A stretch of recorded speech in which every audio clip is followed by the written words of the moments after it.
guess we can hit the ground running now. And thanks everybody for being patient, bearing with us. And so, in case you're new to the series, this is a little segment I like to call "Know Your Neighbors." Just try to spin around YouTube and highlight some creators that maybe I've found, maybe I've been subscribers for a while. I found Jeffrey. I think it's been maybe almost 4 or 5 months now, but one of the things I like about, well, first off, Jeffrey, and you guys should see this in the interview as time goes on, but I just love his personality. I think whenever you can when you can be the most genuine you, those are going to be the most successful YouTube channels. And so that's why I'm excited to have this interview tonight. And if this is your first time to my channel, of course, my name's Grant Tommy. Straight Six Fan is my channel. And I like to focus on budget-minded, creative, realistic or relatable builds, a little something I like to call offbeat hot riding. But with no further ado, I would like to turn it over to the one and only Jeffrey Eatley. Jeffrey, how is it going tonight? Over here wearing my sunglasses at night. What can I do? It's been a busy day like normal. You're running around crazy, and then I ate dinner with the kids and everything, and I'm like, 8 o'clock, I have to be going. So I came out here, and of course, technical difficulties always happen. But yeah, I think we met with autofocus when I built the first channel and got that going, and that was a page I had online for, I don't know, 6-7 years, that I was just putting random stuff on that I would collect, and every once in a while I would play around with like iMovie or something, and all of a sudden 3 months ago I was like, let's try to do something with this. So I made a couple of videos and played around with some stuff with a friend of mine that's a videographer all the time. Now granted, I am a photographer by trade. I've been shooting for Rat Rod magazine, 8 Lug magazine, Shell Pennzoil at SEMA, and Go RVing, travel photography, and a lot of stuff like that. So a lot of cars, a lot of metal prints for people's homes and stuff like that. So I was trying to put that all together with autofocus, and I got together with a lot of the car guys out there. May or may not remember Flat 12 Galleries from the TV show The Car Chasers. Well, he's a friend of mine, Jeff Allen. I met him about 4 years ago, and we built a relationship over time. And last year he called me up and he says, "Hey man, I finally got a gig for you." And I was like, "Okay, what's that?" Thinking I would just go up to Dallas and take some pictures of some cars. And he said, "No, you're going to come out to SEMA with us. Wow. And you're going to shoot the whole event." And I mean, as a car guy, you know that SEMA, and literally about 8 years ago on my bucket list of things in my notebook, one of the things was to get paid to shoot SEMA. And this was number one on my list. So last year it happened. And it's taken off from there. And I've shot the Pennzoil 400, the NASCAR event in Vegas with them. We've made magazines, which I probably should have had one on my table, but actually it's on my wall right here. If you look right there in the corner of the screen, you can actually see some of my Rat Rod magazines on my wall. Maybe I'll turn my monitor. But yeah, you just start doing stuff like that, and I said, well, I'm going to bring it to a website. And then Jeff started talking to me while we were going to Vegas for Pennzoil 400 in March, and he says, "Dude, why aren't you trying to be more of an influencer, more of a social photographer that goes out and meets people, but you do it under your own name? Because every time you're doing it underneath something else," he's like, "you're hiding from it. So if you build your brand and your name, then you can bring autofocus back as an entity and a business later, but it'll be Jeffrey Eatley." And yeah, it gets confusing because his name's Jeff Allen. So but so I started thinking about that, and then I started talking to a lot of the photography connections I've had over the last 8 to 10 years, and I found out real fast that they were like, "We don't have somebody like you in the business. We don't have somebody with the drive." And like you said, and I'm not trying to brag because I don't even agree with what y'all say, but they say the drive and the personality and all of these things everybody says about me, and I'm like, yeah, I don't I don't know what you see, but I'm just being me. So that's all I know how to do. So, and then that kind of leads into, if you watch any of my videos on Jeff Eatley on that page, it's always, "Hey, this is me, Jeff." And then everything always ends in, "Well, let's see what's next." Because that's all I care about. I mean, it's all about what I can learn next, or what I can teach next, what I can do next, and what experiences we can all have. Whether that's helping somebody or doing it myself, it doesn't matter to me. I'm Well, just Jeff, you kind of stole two of my first questions, but that's all right. This is actually a good. This is a good segue because I mean, I wanted to start with I discovered you through Autofocus 24/7 yes. first, and what was really cool about that channel was I thought it kind of had a double meaning name, like so auto, for like automobiles, but obviously autofocus is very photography. Um, that speaks photography. So I thought, like, as we all are creators and we're struggling with our branding and all of our stuff, like, my channel kind of organically happened out of like years of other stuff, but um, I was just like, man, that's genius. Like, I get it. I automatically know what it's about. But what I think is cool about following your journey with Autofocus 24/7, now Jeffrey Eatley, the channel, and I know you've shifted more over straight to the Jeffrey Eatley thing, which was awesome. But it's almost like what Autofocus 24/7 allowed you to do is you got to do all the experimenting, figuring out what works from a thumbnail perspective, from just style, like, and then okay, we can kind of shut that down, set it aside for a while, and now you're doing everything, and it's Jeffrey Eatling. You've got it mastered, and you've done such a good job sharing your journey with us, the things you've learned, the things that work for you, the people you kind of rely on or bounce ideas off of, like Nick Nimmons and those guys. But tell us a little bit about maybe that journey going from Autofocus 24/7 to Jeffrey Eatley, and maybe some of the biggest lessons you learned, ones we can take away from you right off the bat. Well, let me jump back, and I guess you touched on like how do you you fell into yours and your logo and stuff like that. Autofocus has of course been a journey over 8-9 years. I mean, you pick up a camera and you're going to 15, 20, 30 car shows a year, so you start shooting cars, and this all happens, and you're sitting around with some friends and you're having a beer, and my buddy just said something about, I said, man, well, I'm just struggling because I'm trying to focus, and he's like, yeah, man, you should just autofocus, and literally that was it. One night sitting at a car show. So you get that, and then it takes 10 generations of logo design until about 6 months ago when I'm like, I'm going to do an A, and I put the shutter logo in the middle that every photographer uses. And I hate that logo for photographers. I'm like, as soon as I see a photographer with that stupid shutter, I'm like, yeah, I don't even want to talk to you. Redesign it, get something new, be original.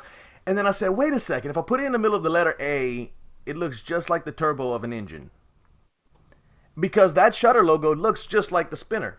And Right. so I plugged that in and I fell in love with it. And that's what said, I'm going to do everything autofocus, because I had peeled away and tried to do Jeff Eatley before and it didn't work. And now this time I'm like, okay, I did all of that for nothing. I give up. I'm going to go back to my name.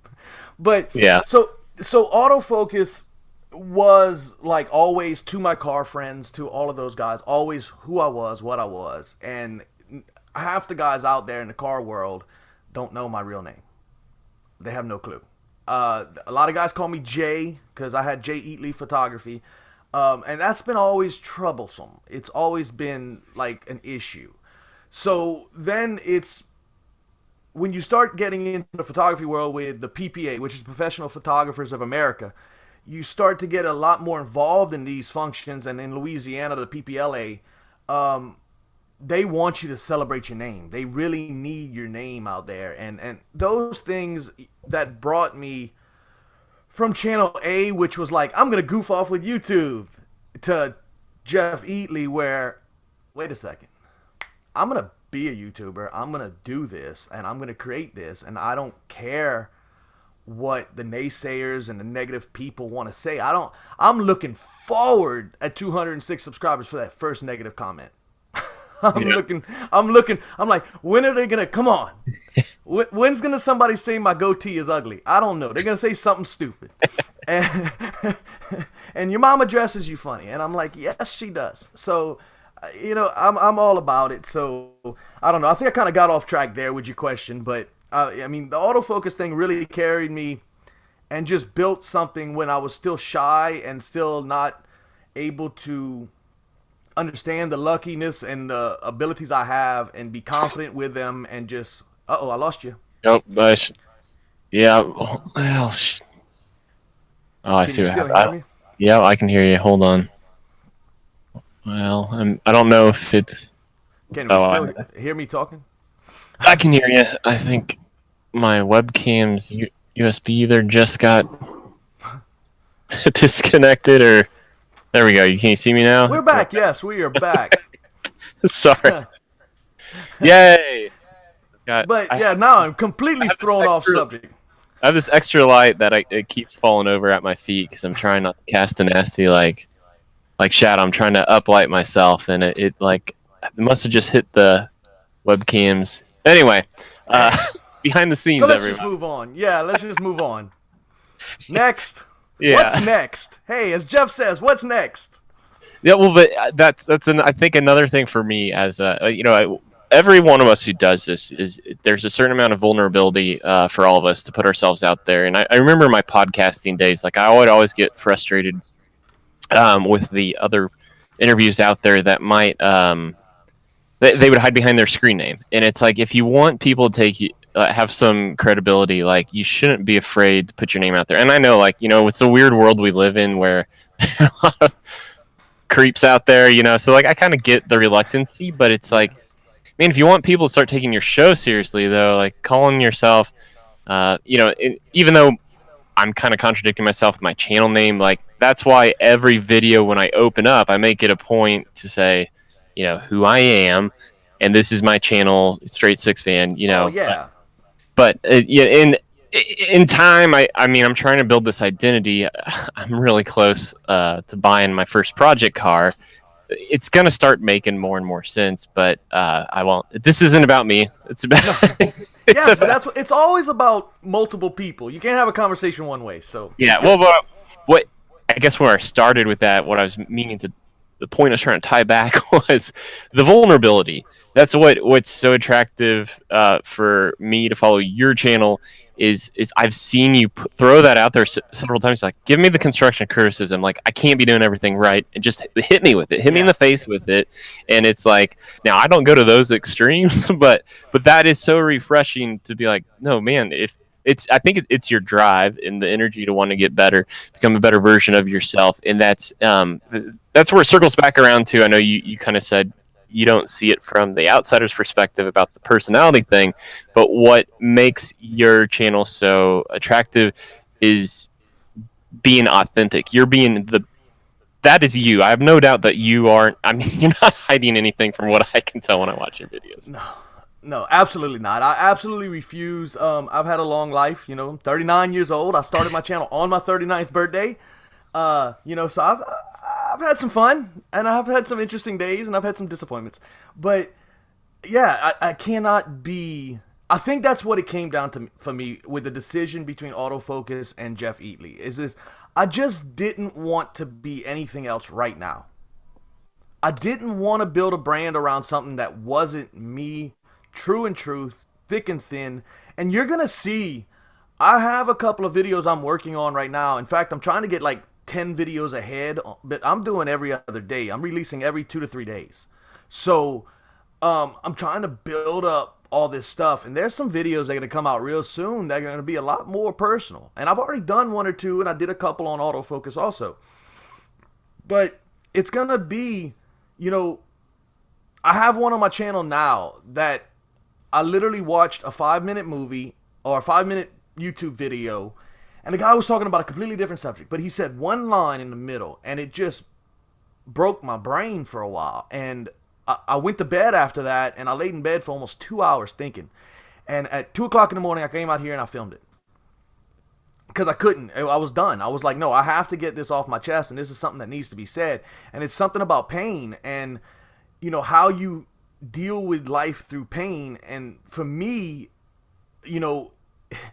if somebody tells you, I guess I'll do the little short version of my 5-minute video, but if somebody tells you that you have a broken leg, or you have let me say, if somebody tells you have a broken leg, but it's going to heal soon, it's okay. You put that in your head and you're fine with that. And then if somebody said you had the exact same pain as a broken leg, but you had some kind of cancer or something, and they were going to have to amputate your leg or you may die, you're going to feel a different kind of pain, but it's going to be the same exact pain. So it's all in brain. It's all in your mind. So anything you fight with and anything that hurts you in life, it's all in your mind for the most part.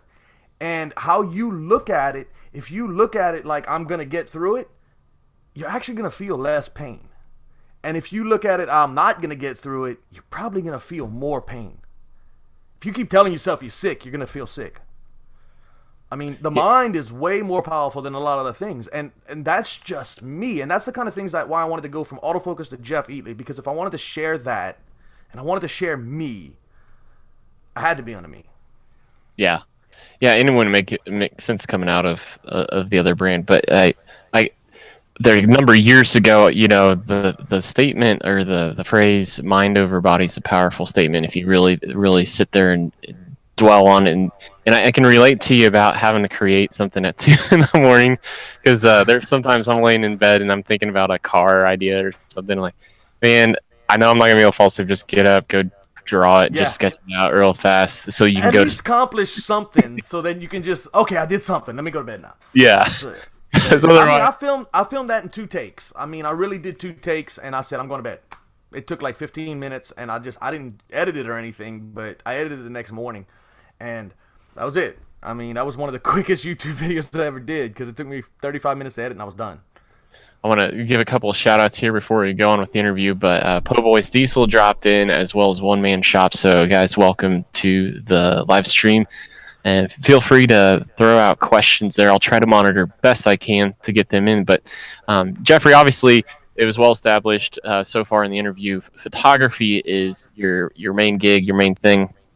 But tell us a little bit about for us noobs. So, do your best speaking in layman's terms. I've seen a lot of, you do a lot of tutorials, which, I mean, I should probably spend more time actually caring about photography because it'll make me a better videographer. But walk us through this concept of light painting. I think I have a general idea of what it is, but I think I'd rather just listen to you explain to us that. It seems to be something that you have a passion for and an interest for. So walk us through what does it mean by light painting a vehicle or any subject for that matter? Okay, yeah, it basically started because I'm broke and I can't afford 7 lights. And a lot of these photographers, these high-end photographers, would go out and they'd have 7 lights and they could light the car from every different angle, and that's great. And I have like one. This is my light. This is it. That's all I got. And it just happened to be sitting next to me. But I said, how can I do this and get that look and get that feel? So I started using flashes, and then I started using flashlights, and I started using a thing called a LumaCube, which is about a $75 LED light, and it's as powerful as the cops' mag lights. I mean, it's like 1500 lumen. It'll blind you if you stare at it. And, it's amazing little light. It's about the size of your hand. I probably should have had this stuff around if I'd have known I was talking about it. But, that light, it can control 10 settings. So light painting, what it is, you basically want to go in the darkest area you can find.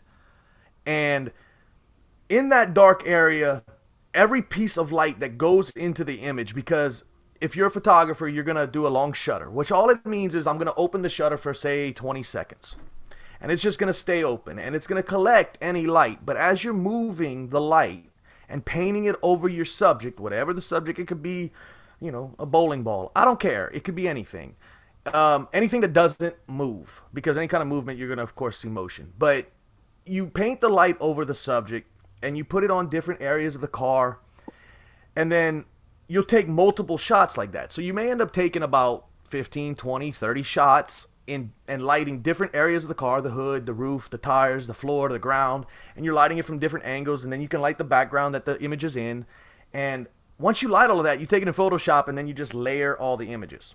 So it's going to be like 17 different images piled on top of each other, and with a Wacom pen, and you sit there and you paint out the parts you want, or you paint out the parts you don't want, and you make them disappear, and that's it. I mean, and it's so cool because I did a class in New Orleans, and I taught for the first time in front of a class. Now, granted, it was 6 o'clock in the morning, and I only had 10 people. But for my first instructional as a professional photographer, it was pretty epic. And we basically light painted. What did they bring in there? They brought in a flower in a vase. And we light painted a vase. We turned off all the lights. We light painted it. We did it in 3 shots. We layered the 3 shots in Photoshop, and it was done. And it took 10 minutes. And then I said, look, this is what I do, but I just do it on a grander scale. I just do 20 layers instead of 3, and I just do a car instead of a vase. So there's no difference between doing it 1 layer, 5 layers, 20 layers, and it opens up your world to every possibility because you can light in any situation. And then I get super excited, and I'm like, okay, I'm gonna light paint my computer now. I don't know why, because I just I see, this is all the energy I used to put into my car and working on those projects. I've just converted into something that can make me money instead of my car that's somebody pit. But So, so so tell us a little bit about your car then, because oh that's a further down the way question on my list, but it just seems like the more appropriate time to ask the question. I knew there was no way you couldn't be a car guy.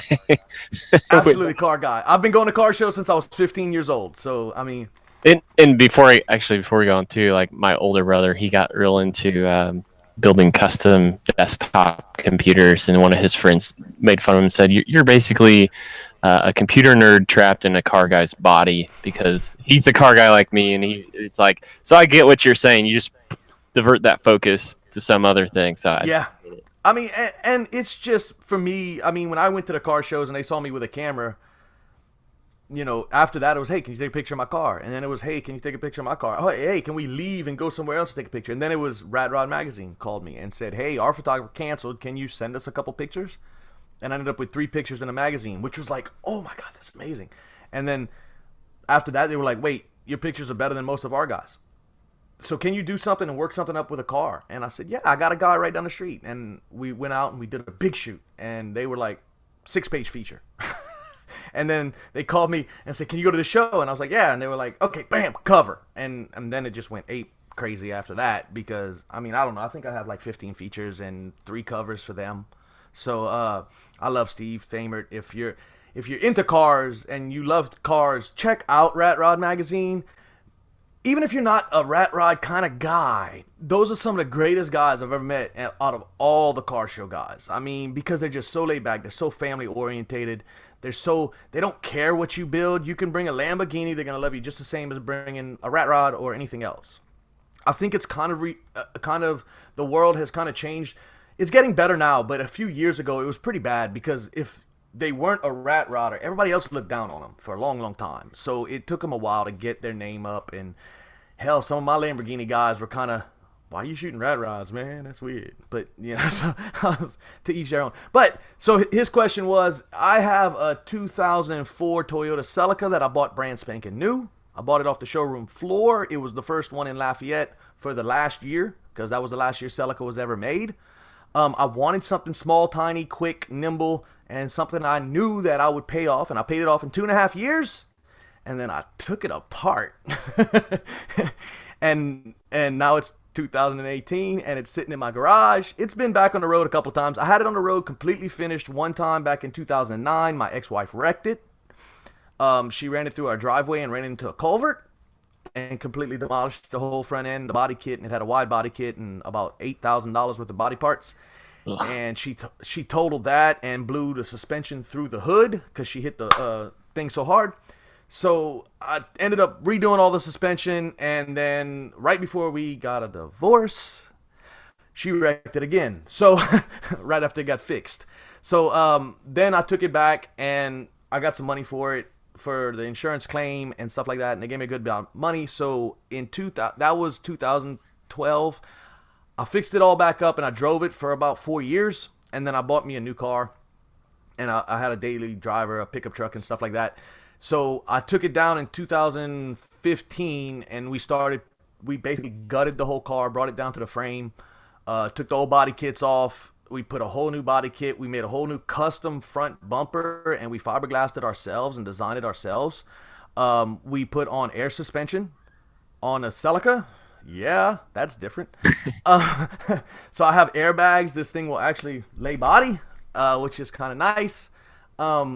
I have completely custom interior. I have 2 seats that have never been taken out of the boxes that I bought 2 years ago, and I haven't taken them out of the box yet. The whole interior, the dashboard, everything's been removed. Everything's getting fiberglass by me. And every piece of this car I'm gonna do except for the paint job, but I'm probably gonna end up wrapping it. So that's me. And it's gonna Yeah. be. Oh, by the way, I have because I'm from the 90s, I'm a 90s kid kind of guy. I have my 12-inch bass speaker, but I fiberglassed, yeah, 1,000 watt mono straight to the bass. Yeah, baby. All Alpine, back in the I was day, gonna this was guess like Fosgate, but no.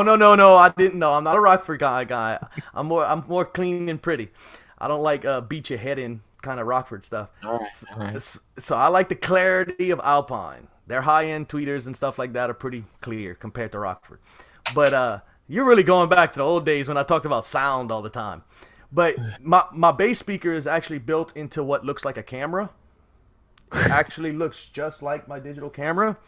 Well, y'all know what a digital camera looks like. But it's got a 24 millimeter lens on it.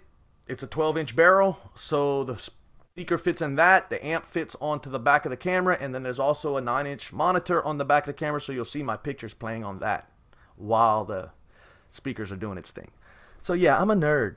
I'm goofy. I bring back the 80s and 90s goofy stuff, and yeah, I'm gonna put some neon lights underneath it, LEDs. Yeah, some neon glow. I'm 33, so I'm a 90s kid as well. Yeah, you're not But far. Yeah, you're yeah, not far from me.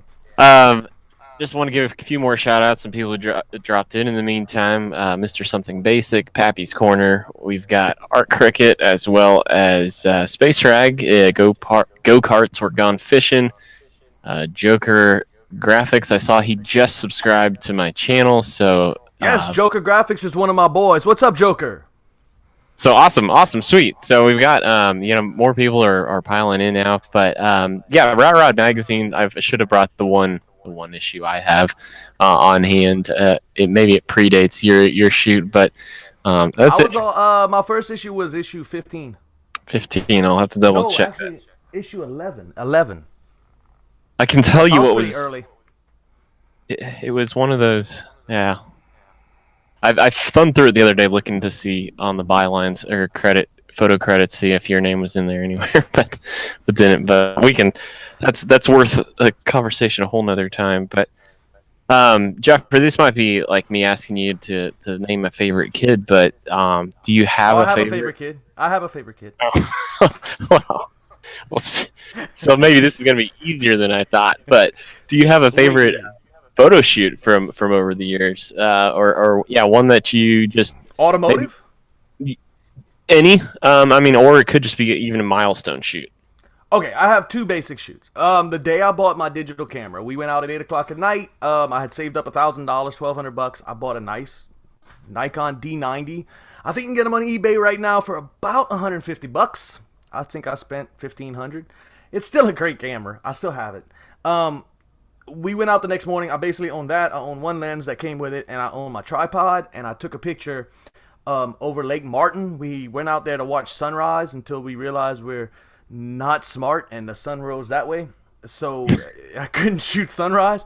So we were out there early enough where we shot moon set. So the moon was setting on the opposite side, which worked out for us.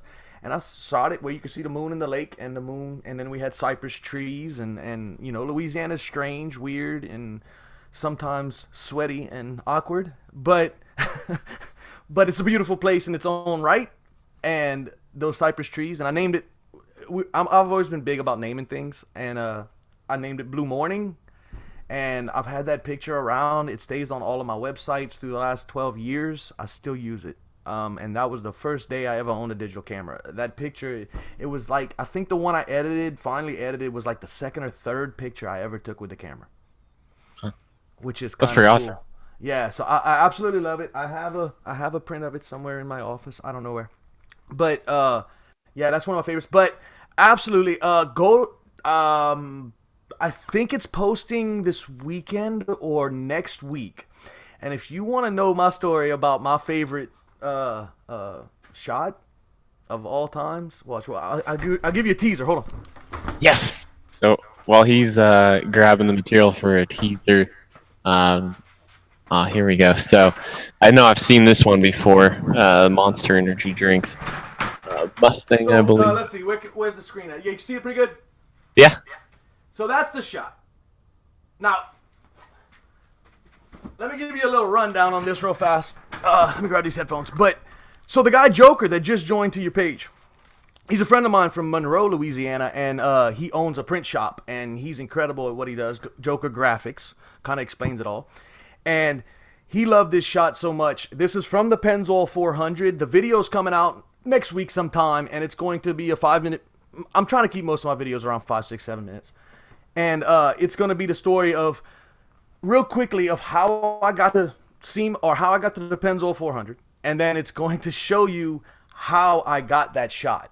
And it's going to tell the story in great detail with video clips, with pictures, with everything, and about 20 pictures that I took that day during that 3 minutes of my life. And it was probably the most exciting 3 minutes I've ever had in my life. Now, granted, the other day a guy said, "Hey, you never jumped out of a plane. I'm bringing you as long as you like paint our airplane that night." And I'm like, okay, that might beat it for the most exciting day. But up to this point, this is absolutely my favorite shoot. Vaughn Gittin Jr., which is the Monster Energy driver, it was absolutely amazing about it. I mean, we had to get all kind of permissions to do the things I did to get the shot, and it all came together in like 2.5 hours, and it was just absolutely amazing. I literally, when I took that shot, I probably could have reached out and touched that car at full drift. So Joker came along and loved that image so much, and he said, "Hey, buddy, I want one of those for my wall." And I said, "Well, I want one for my wall." And we kind of worked out a deal, and everybody's happy. And now we both have huge prints for our houses, and one's for his studio where he displays all of his work. So I'm pretty ecstatic about that one of my pieces is hanging in his shop. So Well, Jeffrey, we did get a question roll in from the comments or the chat section, and since we're both '90s kids, it was Art Cricket asked if there's a favorite '90s song that either you or I still listen to this day, guilty oh pleasure. man, oh god, the list is long. Candlebox, Live, Matchbox 20, constantly. I'm still a Matchbox 20 guy. I met Rob Thomas in New Iberia down here. He came to one of our casinos, and I got to meet him. I was a casino dealer at the time, but he was awesome. I love that. God, Hootie and the Blowfish, Dave Matthews Band. Yeah. I don't know anything. If you ask me anything about music today, I'm like, yeah, I know that song. Who sings it? I don't know, and I don't care. It's not Garth Brooks, it's not Hootie, and it's not Dave Matthews. I don't care. I know it was kind of a special time. Yep, country Yep. music, and I mean, I'm probably more Goo Goo Dolls. There might be kind of spilling over right past the millennium there for some of their songs, but Proclaimers, 500, and now my wife is doing Backstreet Boys dances in the background. So, um, Yeah. uh, I can't lie. Yeah, eighth yeah. grade, we were doing the whole Backstreet dances, and we were doing crisscross with our shirts on backwards. And Yeah, someone. I was at a golf tournament today, and somebody made some reference to "Push It Real Good," and he's like, "Well, you probably wouldn't know that." It's like, "Yeah, Salt and Pepper," and he's like, "Yeah, I think that's right." And I'm like, "Yeah, I know it." So don't yeah, even. yeah. Give me some MC Hammer. I'll break out the baggy pants, and let's do this. Some Z Cavaricci's in the house. Yeah, Yeah, vanilla. I wore Jabro pants. Yeah. Oh Well, my Jeffrey, god. I'm going to invert my question list a little bit again because one of the, going back to one of the things I mentioned, just your tenacity about trying to get better, a little bit better each day with your channel. And one of the videos, of course, that is resounded to me or spoke to me, of course, it's something that I struggled with early on as just a general person, but goal setting in 2018 video, which I would encourage anybody here watching it. And I'm with you. I feel like the sweet spot for watch time is really like a 6 to 9 minute video. I try as hard as I can to do it. I'm not that successful. But going back to your goals listed, lots of good stuff in there. But you mentioned this concept of a mobile studio and maybe doing an adventure van build. How close are we to that? Maybe let us inside your mind a little bit about what you're trying to pull off there. Okay, so a long time ago, I had a camper, a small little tow behind camper, and that got traded in for a 32-foot RV, a drivable, and I hate it. I mean, now that my kids are getting older and stuff, and we just don't travel as much, it gets like 10 feet to the gallon, And I mean, it's like you got to stop every 5 miles and put $100 bill in its tailpipe or something. It's just money's just flying out the window. So yeah, I hate it. I hate it. I hate it. I'm tired of it. I don't need it. I want to be able to travel farther, faster, get places, stay anywhere. So yes, my goal, and we went to auction last week. And I have a friend of mine. I shoot for his dealership. He owns a dealership here in Lafayette, Louisiana. I do a lot of his pictures and there's a lot of his artwork and designs. And he said, "Hey, come to Houston with me. We'll go kart riding the night before, and then the next day we're gonna go to the auction." And yeah, we went do the indoor I like my go kart. electric carts, and they do about 71 on the straightaway, which is pretty fast. And I beat him by like a half a second every time. And he said he'd been there like 10 times, so I'd never gone.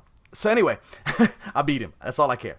So we got out there to the auction, and I got to talking to him, and he was like, "Well, dude, if you could do whatever you wanted," I was like, "Oh, I'd like to trade my van. I mean, I'd like to trade my camper, and I'd like to trade my car, and not my Celica, my normal day car."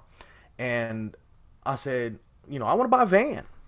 And then he said, let's work a deal in the next couple of months. So we're looking. There was one that came across the auction. They wanted a little too much for it. It did auction off at like 27,000, which would have been golden and beautiful, because it was already had the bed in the back. It already had the captain seats in the front. It already had the dual AC units, which is what I'm going to need. And it also had all the hookups for the solar panels, just no panels. And the panels aren't that expensive. So it would have been a beautiful situation. We bid on it. We bid where we were happy, and then they said they had a reserve on it, and the reserve was like 10,000 more than where we wanted to be, and we were like, yeah, not gonna happen. But there was 3,000 cars at that auction. There was about 30 vans that went on auction. It's gonna happen. It's gonna happen. So that's gonna be a solar panel. So when I go out to SEMA, now, granted, they put us up in a house for a week in SEMA because there's like a 6-man crew, so they just rent us a big Airbnb. But if I wanted to go to Vegas, I just pay the fuel and then park in an RV spot for $20 a night. I mean, it's a lot better, a lot quicker. I have all my equipment with me. It would be something that no matter where I'm traveling to. So say if I'm going to Vegas, and then I say I'm going to Vegas and I'm leaving 3 days early. Who between Lafayette, Louisiana, and Vegas wants a shoot? Now you don't have to pay for travel expenses because I'm going anyway. Right. So you just buy your shoot. And now I'll come out, stop by your place. We'll do a video. We'll do a YouTube. We'll do a shoot. And bam, I'm gone. And then I can mix in Go RVing because I do the travel photography for them for lifestyle. And I called them and discussed it with them. And they were like, the whole world's going that way. They're kind of getting away, especially the millennial crowd. And especially the younger people like us. I called myself old a while ago, and now I'm calling myself young. I don't know where I'm at. So I'll hit the pause button on that just for a second and see if you agree. But I read this article in Time that called people our age the Oregon Trail generation because Yes. we sort of bridge that gap. Like we still get all that analog stuff that all of our teachers made us do. Like I know what the Dewey Decimal System is, but Yep. technology got introduced over here, so we sort of like Yeah, I think but we're the best. I think we might have something if we really get our crap in gear. Because we might be slacking a little bit right now. But if we all get in gear in the next 5 years, I think this generation could really turn out to be pretty epic yeah. in our 40s to 60s. Because I think that's the golden years now, right? So, I mean, for working at least. I think you're past the stage of, just working to work or working for money, and you're to the stage of where you need, a lot of us need something to function and need something that we're at least attached to. So, and I think we're the first generation like that. Because I don't think my father's generation, I don't even think my sister's generation, she's 14 years older than me, I don't think her group, because she's the tail end of the group before us, they're like, I just work to work and then I go home and I live a life, and it's kind of separate. I think we're the first generation to kind of start molding your passion and your work. Yeah, it's So, funny. Like we're probably going to spin this conversation a different way than I wanted it to go. But Art Cricket, he's a coworker of mine. He's in the chat right now. We worked out. We spent a lot of time. We've slacked a little bit recently, but once a month we try to get together and we try to like focus on what you're talking about, the passion thing. How can we do what we do at work, but also do more than what we do at work? And how do we find our like life centered passion? And we came up with this thing called it's what's your temp. And the T, it's an acronym for time, energy, money, and passion. And we sort of broke up your life into like, so, as a kid, like you have tons of time, tons of energy, not a lot of money, but you have passion. In the midlife, Three it's out of like, four. That's pretty good. right, but it's funny how, but in the different parts of your life, it changes. So like as you're like, sort of first out of college, you don't have as much time. The energy's still probably pretty up there if you're in your young 20s. The money's still not there. Passion's still there. Then you flip like to the midlife, and if you have kids, like again, these graphs that go all the, then like Yeah. at retirement age, you have plenty of time, no little energy, plenty of money, but you still have the passion. So it just focuses back to like, look, like the video I just did that released on Sunday. Like I've had this passion for 20 years to do this thing, and it's just I'm getting to that point where I can pull it off now because some of those other things came up. And I don't know. I really had a great point with bringing that up, but No, but what you said resounded with me. yeah, I understand what you're saying because I mean, number one, I think passion is super important, and if you notice on all of those scales, you try to hold the passion up. I mean, so like my father's age group, he's 71 now. There was no passion. It was you're the man. Go to work, shut up, bring the money home, Right. and smack the hell out of your child when he does something wrong. I mean, that's how I ended up with brain damage. No, I don't have brain damage, but but my dad. Hey, look, my dad's 43 years military. Okay, and he served Vietnam twice. Served in Panama, Honduras. He served in Desert Storm in 96ish, 95ish, whenever that was, and then he went back to Iraq in 2009. He was 63 years old, and he served a year. Wow. So, I mean, he was over there, and a general, the 3-star general, walked up and was like, "How old are you, sir?" 63, and the 3-star general was like 54. I mean, they all kind of bowed to him. He had more flight time as a helicopter pilot than his whole flight crew of 30 pilots. That's an amazing military career. Then. Well, watch the channel because we're going. Me and my father are going to Vietnam next year. We're gonna go back to Vietnam for the first time in 50 years since he left. Wow. And we're going to document the whole story of his life. That's going to be beyond powerful. I want to cry. Let me not do this because I'll get emotional as hell because I'm excited because I get to be the son of the man that did this. And he was a soldier more of my life than he was a father at times. But that's okay because that's how he was raised and how he was built to be. And it's what he needed to do. And I'm hoping that in some way he'll finally... When he first came home in 72, he got spit on. And he had a guy pee in a cup and throw that cup on him. I mean, come on. Yeah. And maybe this time when he comes and he sees Vietnam, he can see it as a real place, not a war zone. He can see the people as real people, not as enemies. And he can come back with some closure. And, at 72, he needs it. Yeah. I mean, and he earned it. Well, I mean... I don't know how that conversation went. Clue. Whose idea that was to put that on the schedule, but I mean, kudos to you, him, whoever was involved for making that happen. And well, there's a whole crazy story behind that. But yeah, we have family members that still live in Vietnam, so we have a little bit of help. And they said, "Do you ever want to come back?" And my dad was like, "No," and he said that 10 years ago, and then now he's saying, "Yeah." Yeah. Wow. So he wasn't ready. Do you follow the channel Creative North by any chance? No, not that I know of. You might look him up. I might be Googling it right now.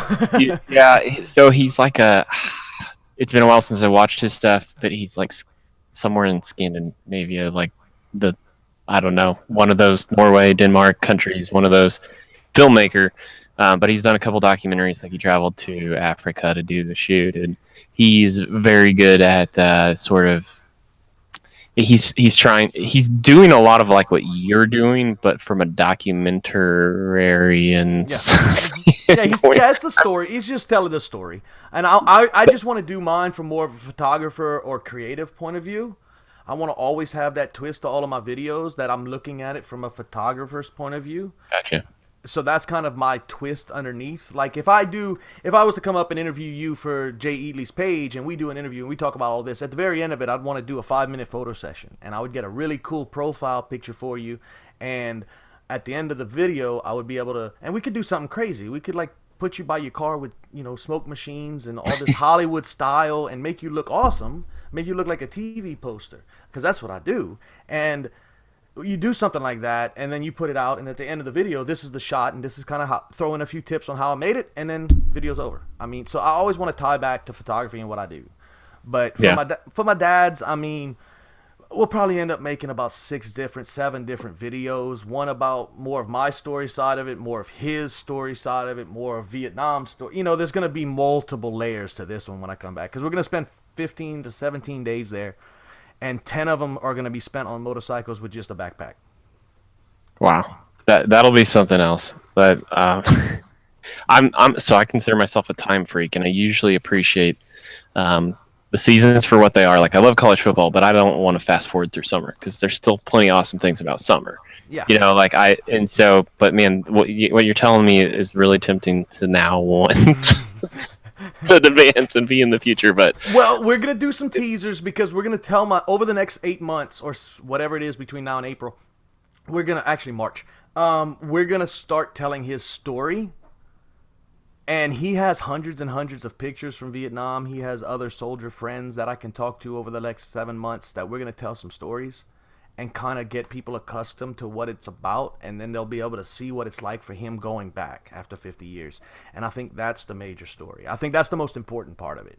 Yeah, I think it's a great story that it's the son doing it for the father. And we get to do something that I don't know how many dads and sons ever get to do. I mean, my wife was like, you're really going to go to Vietnam? Or, I could care less about Vietnam. I was never there. I mean, it's not me.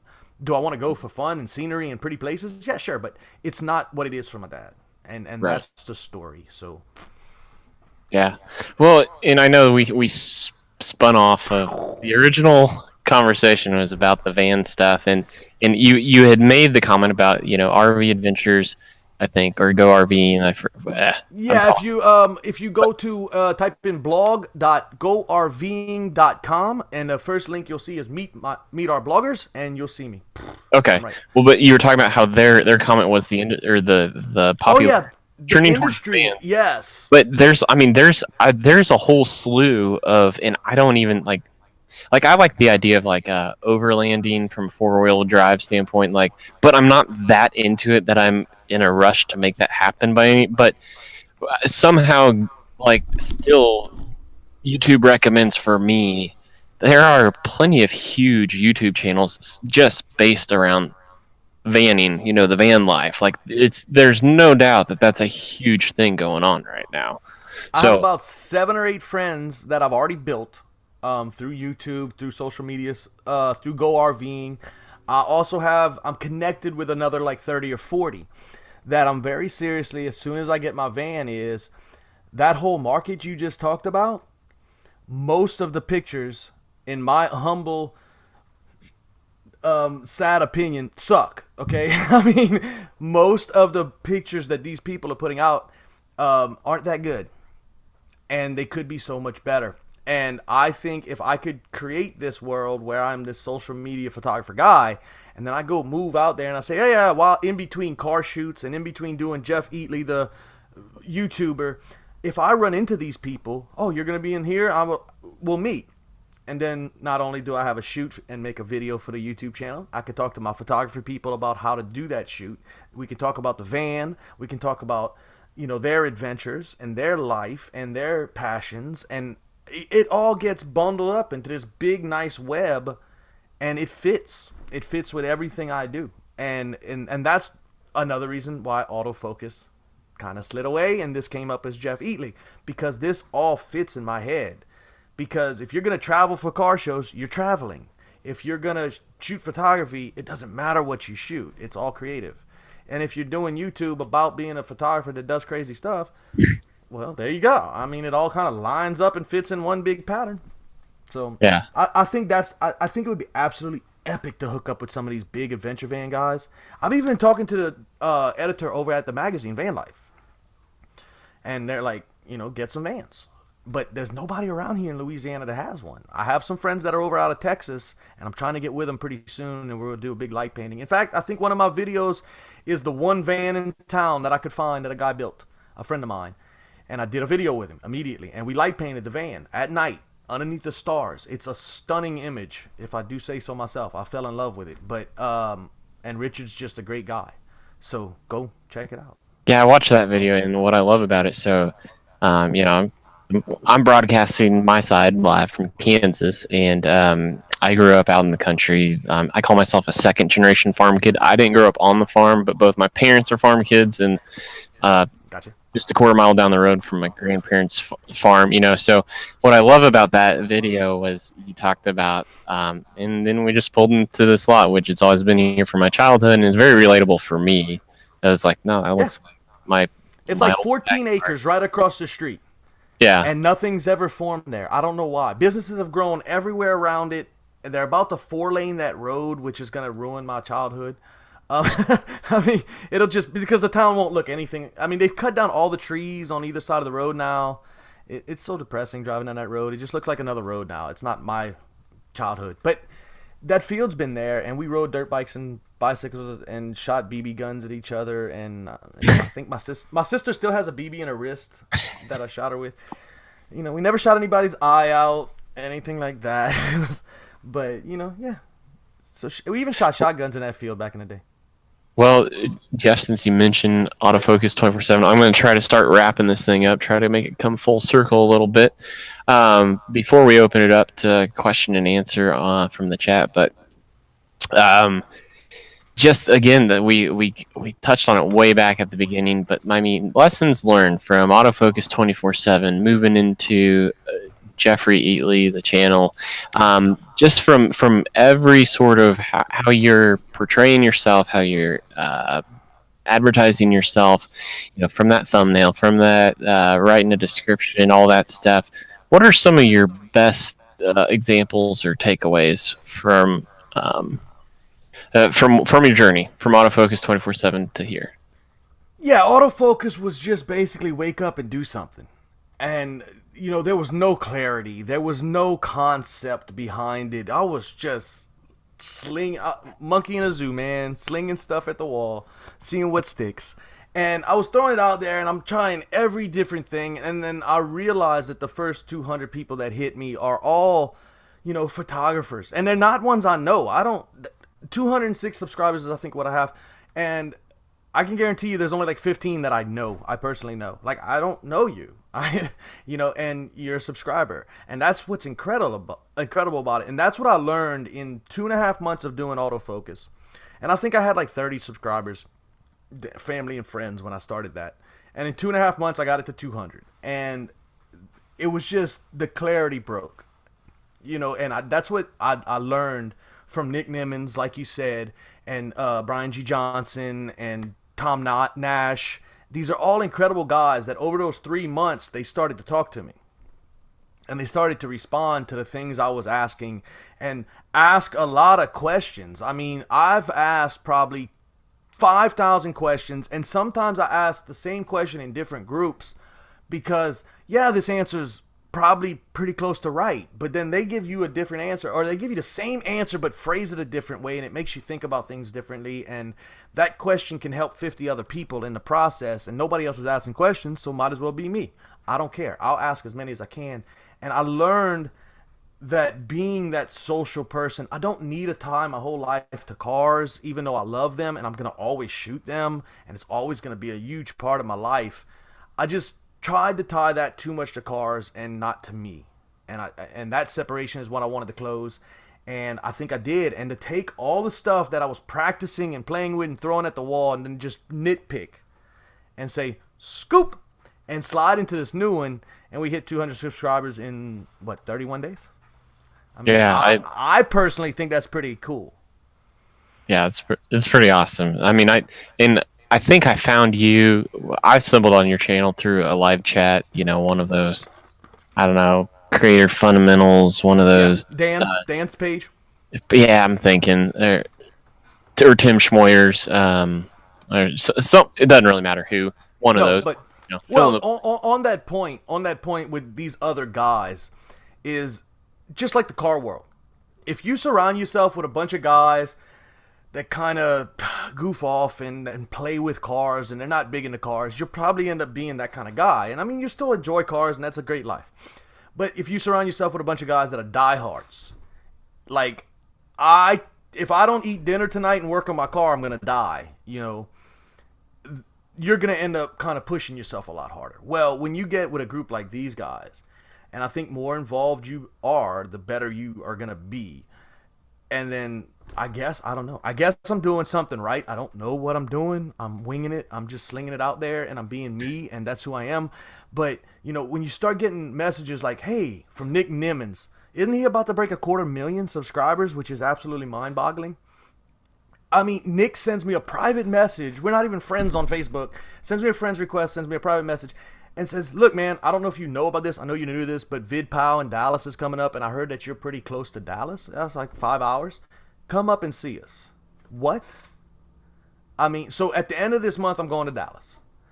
And I'm going to get to hang out with Brian G. And I'm going to get to hang out with Tim Schmoyer. Because then I reached out to every single speaker on their list, all 14 of them. And I said, "Look, I'm a photographer. This is what I do." I sent 3 really cool pictures. And I'm going to do some pictures while we're at VidPow. And if you want to take part, just message me back. If you don't, I don't care. Yeah. Because I don't. But I'll go up there and just drink beer and go to the conference. I don't care. But I got 200 subscribers, and I'm gonna get to meet and hang out with Nick Nimmons and shoot some pictures of him. And I'm gonna get to meet Daryl Eves, and I'm gonna get to meet Roberto Blake. I mean, and if you don't know these names, and if you wanted to ever be any part of YouTube, go find them.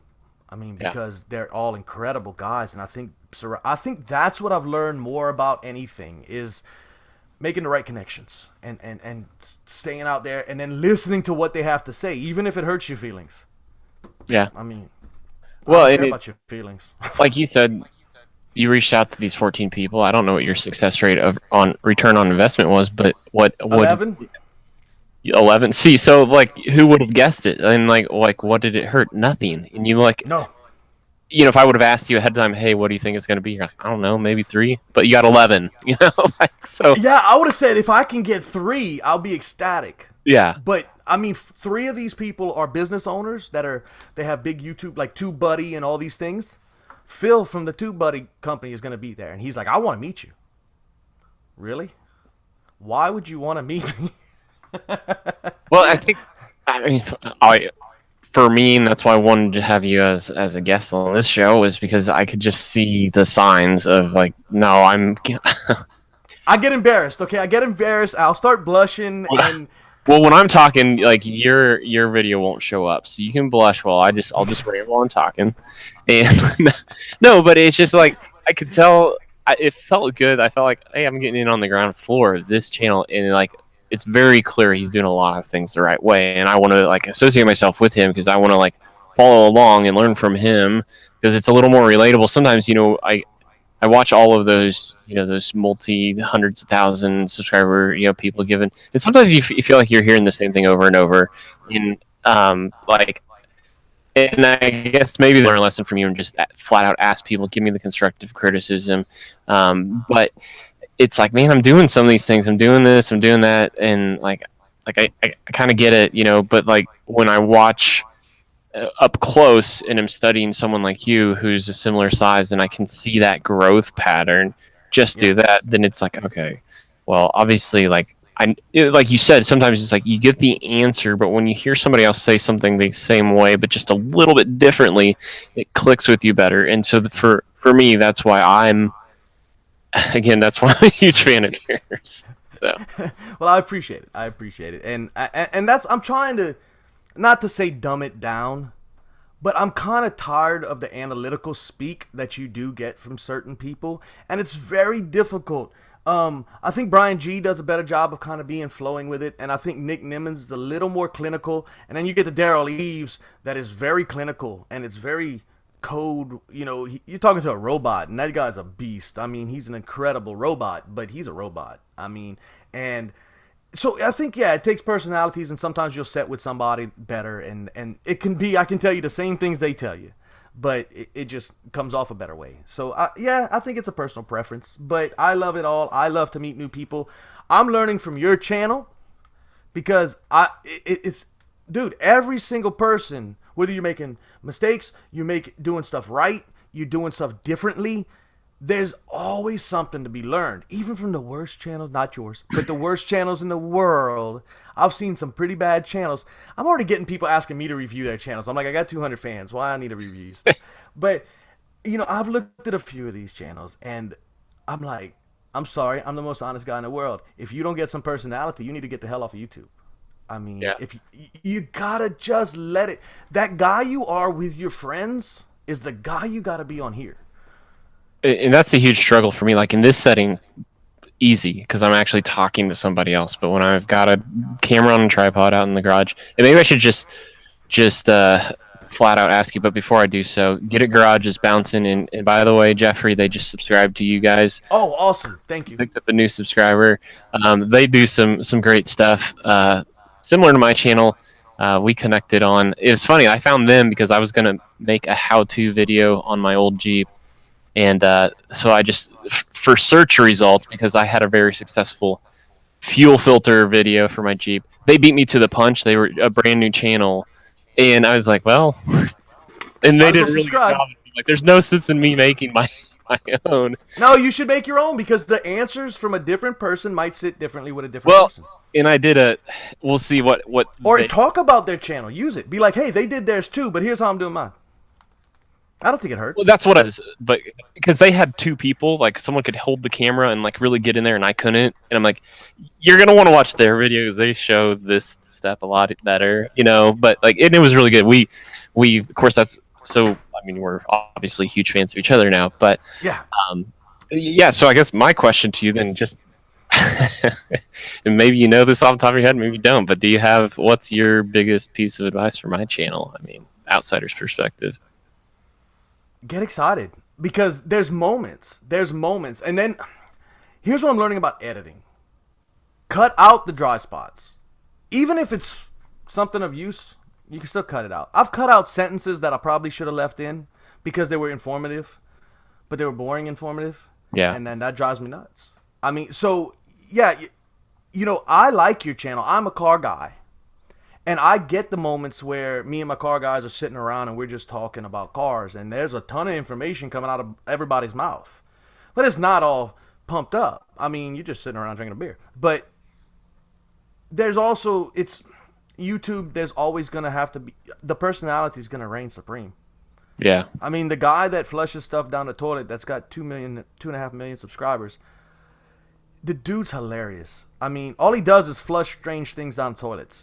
But, I mean, he's hilarious, and he's got 2.5 million, and he's making $500,000 a year.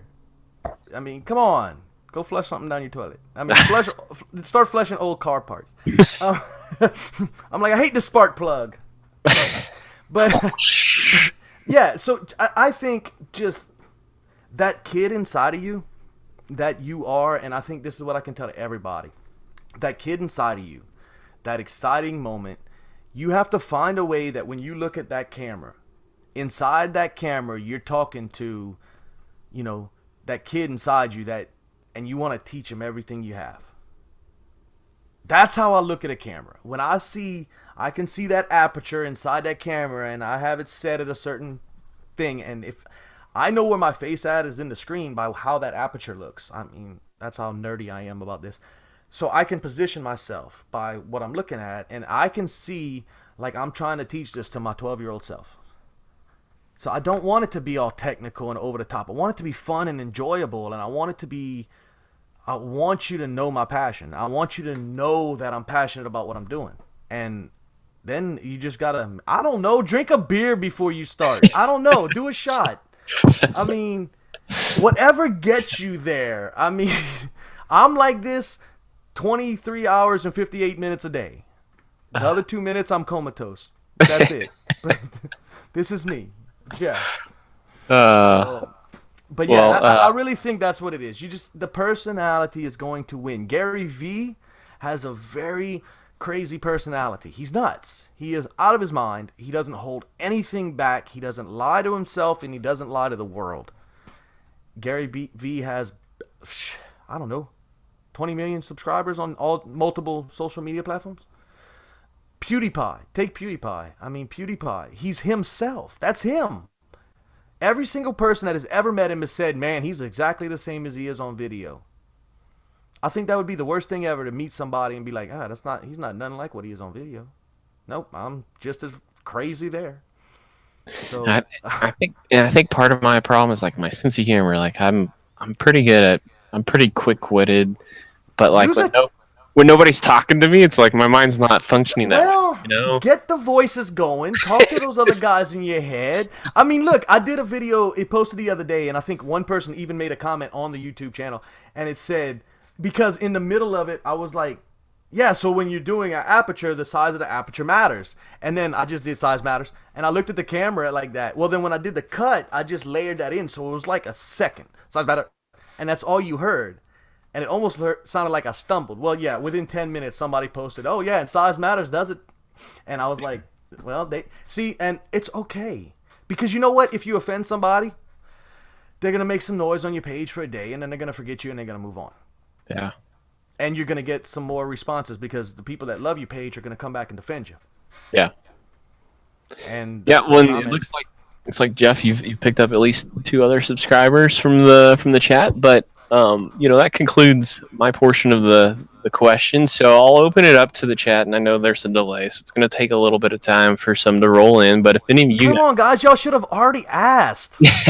well, I try to feed some in as I was monitoring. I maybe missed one or two, but if you guys have anything, Wow, an definitely. hour and 15 minutes went by that fast? Yeah, I Oh, know. we started like 10 minutes late. Yeah, yeah. And let me tell you, those first 10 minutes of me flying solo were fantastic. And then when I realized I had my mixer set up wrong, where I couldn't hear you, but everybody else could hear you, that was also Oh, so they could hear me. So it wasn't my mic at no, it all. was That's me. wonderful. I thought it was all me and I was all embarrassed. And I actually I had a was little. like, I thought you were going to compliment me right out the box. And I'm like, yeah, and I screwed up the mic. I mean, I had a little jingle I was gonna play, but I was so worried about getting. And it's our buddy Greg from Greg's Garage who played this little bit, and I'll slide it in here. Hopefully, this works. no, no, no, no, no, no, no, neighbors. That was supposed to go in at the beginning of the It show. looks good now. So, but yeah, we'll see if anybody's got any questions. I know we've lost some. If Joker was around earlier, he probably would have started asking stuff about 20 years ago because I've been friends with him for a long time. I knew him before he had a beard, which has been about 15 years. So. Yeah. So speaking of beards, like my dad, he had one for all of my childhood until my mom and dad's 20th anniversary, and he agreed to shave it off for my mom, and it's been off ever since. So the last now they've been married for 21 years, so now he has been beardless for longer than he had a beard. But it was funny, Wow. like those first couple of months after he did it, I was always like, so there's a picture of my dad from 5 years ago where he looks 10 years older than he does now. After he My shaved. dad's 72 years old, and when we leave for Vietnam, he'll be turning 72 this year. So he'll be 72 and a half when we leave for Vietnam. And for that month, he is not shaving. And that'll be the first time in his life that he has gone more than 3 or 4 days without shaving. That's I cannot wait to see what he looks like. My mom's like, as soon as you land, cut that crap off. Yeah, my mom's already against the goatee for a month, but yeah, I'm like, come on, I want to see what you got, Grandpa. that's So yeah. My dad. So my dad turned 65 in October. So which let's see. So that's they're 6 years apart and we're 6 years apart. So that's kind of yeah, creepy. that's about right. Yeah, so we're kind of the same age in two different time zones. Yeah, yeah, exactly. That makes Yeah. Wait, what's that? Not time zones. What was I trying to think of? Universes or I was trying to go Star no. Trekky Just go on me and time I zone. screwed. Yeah, Just time zones work. Like my favorite number is 11. I mean, I when see. I don't know how many something is, it's like, yeah, that's like 11 of them, and people don't understand what 11 is, but The one I picked up from a truck forum was 11 billion was the one they that sounds a lot like mine then. 11 billion. Okay, so Po Boys Diesel. I don't know if this is a question up. I'm gonna read it out loud, and if it wasn't one, then we'll just cover it up. But he says, "I'm honestly looking at many different options when it comes to making better cinematic shots for my channel. But man, it's been definitely a learning curve. I'm considering a DJI gimbal, Yes. dual hand to get. Mine's around here somewhere. Oh my God! Get the new DJI 2. It's $129. My mom wouldn't even watch my videos until I got the gimbal. When I got the gimbal, she fell in love with it. Now she's like, I can watch all your videos all day long because it's so stable. So Yeah. you a cell phone and a gimbal.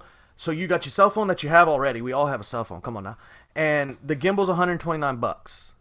And you can do some epic things. If you don't believe me, watch D Nimmons because he's doing everything on phones and he's about to start getting into actual phone stuff. Go watch Peter McKinnon and go watch Chris Howe. They all show you how to do it with a cell phone gimbal all the way to a $10,000 gimbal. Yeah, So, that's definitely my next piece of hardware I plan on buying. It's just been a oh yeah, that I wanted to recommend it to you, Paige, because when you're in the room and you're trying to walk around and it gets bouncy and it's yeah. gonna be tough for a lot of people. That production value, just that the gimbal brings you for $129, you cannot. There is not another thing you can do for $129 to make it any better. So Pobo always says he has a Canon 80D, and I have basically the beginner's version, the SL2, and that was so the YouTube creator, like when they changed their rules, like I was waiting to upgrade my camera until I made like I don't like buying until I know that my YouTube was making me money, and I was on pace. I was supposed to make like $400 this year, so it was going to cover that cost, that camera, no big deal, until they made the new creator guidelines, which really made me mad. But I was a huge debate for me it was between the SL2 and the Sony A6500 because the 6500 has the in-body stable image stabilization, so it's sort of a built-in a 5-axis gimbal inside the camera, and they have some buttery smooth shots. But at the end of the day, I just couldn't. I was like, for the price of this A6500, I could buy. 6500 is what at 1800? It was Is that what? 12 for the body, I think. Okay, so I think the kit with the two lenses is 18 Probably, or but something like that. I was like, okay, Canon's got the much better glass, and I could definitely over time. Okay, Okay, yeah. well, what? Okay, well, anyway, let me finish my thought, and I'll let you to have a I different have opinion, to but that's okay. argue with a couple things here because we're talking about glass now in my world. So go ahead. But okay, I should say. Let me restate. Not better glass, but better glass selection is what I more meant to say. Okay. A wider range. But anyway, I was like, well, for the price of the Sony, I could eventually buy a gimbal. Like I could fill out this package for the same price and feel like I have better options for lens selection. And then if I upgrade my Canon over time, those lenses will always work. Whereas with the Sony, the mirrorless, like I want to think that that's going to stay pretty constant over time, but not as many guarantees. I didn't feel like, and that's why. Anyway, go ahead, go, Jeff. Okay, so unless you're buying Canon L series lenses, no, their other lenses suck. Just like everybody else's. My Nikon lenses that are kit lenses, they're good, they're fine, they're whatever, but they suck. Unless you're buying the best of the best Canons, the L series, I wouldn't bother. I would go to Sigma. I would buy their art series that are about 1/3 cost on Canon or Nikon because Canon and Nikon's pretty equivalent. Um, so Sony lenses are very expensive. They're just up there with they're probably about 10-15% less than Canon and Nikon's lenses, the equivalents. So you're saving a little bit money there.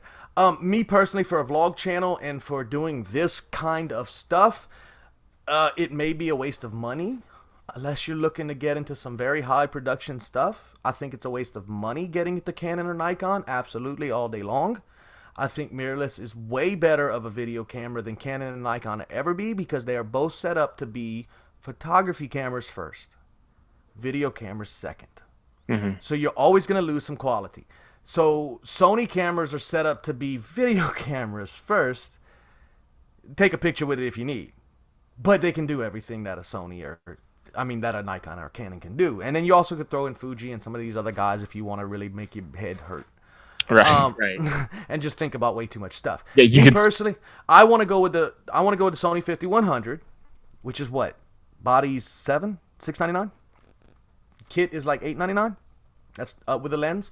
And then lens selection shouldn't matter to you because you're probably going to need two lenses for what you do. I mean, You're not going out and take wildlife pictures. What you need a 70 to 200 lens for, or something like that. You're not going to take tomorrow. You're not going to a Dallas football game and trying to take sideline pictures Yeah. of football players. People get involved with all this selection. You only need two lenses. I mean, to do what we do, because when I go to Vietnam with my dad for a month, we have to pack everything into one backpack, all of my equipment. So we want to get an Air drone. We want to get the Sony 5100 because it's so small and it has the flip screen, and then I can have the 24 prime, which is a very good lens for what we're doing because it's pretty wide. You don't have to hold it that far from your face to get the full shot. And then you can get their second lens that's like $300 that does like 16 to 24, 16 to 50. And then that way you have a little bit of zoom if you want to be able to zoom in on some stuff and get a little closer for interviews and move in and crop out. So yeah, and then you can have those two lenses. And then what's awesome is then they make the Ronin DJI gimbal. And then you could put your 80 on it, or you could put the Sony on it, or you could put anything on it. And that is exactly what Peter McKinnon uses. That's really what I want, but that's, I got to make more money off of this operation before. But I know, but if you're talking about spending $1,800 to $2,000 is where you were at basically in the beginning. That $1,200 camera, maybe some accessories and some batteries and an extra lens, you're going to get close to $2,000. You could actually buy that Ronin gimbal for $599, buy the 5100 for $599, and buy an extra lens for $599, and you're still at $1,800. You're still at the same price. Yeah, no, the SL2 was, I think my kit was right at 500. That's why I went for that, and that's why it's like, well, I mean, in-body stabilization would be nice of the 6500, but if you're buying a gimbal, who cares? Yeah, I'll just buy the sweet gimbal, and and then but now you've seen the ads for that company Smooth. They're all over Facebook right now. Everywhere you move, I think if you say the word gimbal out loud right now and then go to Google, it'll automatically put one on your screen. Yeah, it sounds familiar. You don't have to type it in. You just say it out loud. Because they hear you. They can hear us all. They know what we're saying. So it's popping up on my screen right now because you said it. Yeah, I said it, and now it's on my Facebook ads. But yeah, so Smooth has put out a new one that's like the DJI gimbal, and it's like $139, which they came out at $149, but I think they freaked out because then the DJI came out with number 2 for $129, and I think it killed everybody in the market's like freaking out because they don't know what to do. But so they were at $150, but they're going to make a Ronin style that can hold a 6-8 pound camera, which is incredible. And the Sonys are only 2.5 pounds, 3 pounds, so easily hold that. But they're gonna make a Ronin style for like $299. It's coming. It's gonna come in the next 6 months. So you can hold that D, or you can, what's yours, the 80D. You can hold your 80D with this Ronin easy all day long because I think Peter McKinnon's got the big camera, the Mark 5 Mark 5D Mark 6 or whatever the hell it's called now. I can't keep up with them all. I know. Well, and because doesn't some other $6,000 camera, some other brand like uses the same things, but they invert them, and I forget. It's like Nikon's D. Nikon's like I have a D7000 and I have a D610. So if it's three digits or less, it's full frame. If it's 4 digits or more, it's crop sensor, and that's how Nikon works. And then Canon's like, we're just gonna put the guy's name Mark in everything we do. I don't know why. It can't be the D3. No, it's got to be the D Mark III. Who the hell's Mark? I don't know. But anyway, come on, Mark. At least Sony is just like, A7, A7-1, A7-2, A7-3, A7. Let's just keep it simple, guys. But but I think just keep it simple. Just keep it simple with the gear, guys. The gear's not that important. The creativity is way more. I can do stuff with a cell phone that people can't do with a D5. Yeah. Well, Jeff, I want to thank you again for spending so much time. I know you said you wrapped up dinner with the family, and so I'm gonna edit till 2 a.m. So, all right. Well, and definitely, I don't know, is the video on the new channel, the walk around of your shop? Because it's pretty cool if it is. I would suggest all of the people who came in. Oh, well, are you talking about the one from Autofocus when I showed my shop off? Yeah. I haven't re-edited that for Jay Eatley yet. I'm going to carry it over, make it a little shorter. I need to jump on that one. But I did re-edit about 4 more because I think I had like 35 or 40 videos over there. So I'm gonna pull over most of those, but re-edit them and clean them up a little bit because my edits have gotten a lot better and a lot faster. So, but yeah, I need to show my bar off. But Awesome. I did do a walk around like when I was talking about YouTube, becoming a YouTuber, that new one, and you see a lot of it. I got a lot of comments on what's in the background. So yeah, I need to really do that walk around. I think I'm sweating. I turned my AC off so you wouldn't hear the buzzing, and now I'm starting to sweat. It's still like 84 degrees here. It says, let's see, 78 here outside. So, I'm like 84 inside my shop right now. It's kind of sticky. well, Jeff, thanks. 900% humidity in Louisiana. Come on down. It's If that's not inviting, what is? Yeah. it's called swamp sweat.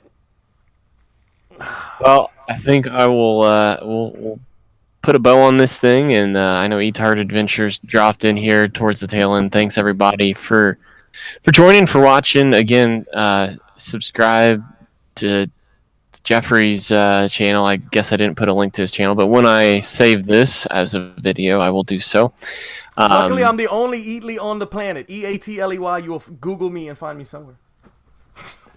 But that's going to do it for this episode. And guys, until next time, peace out.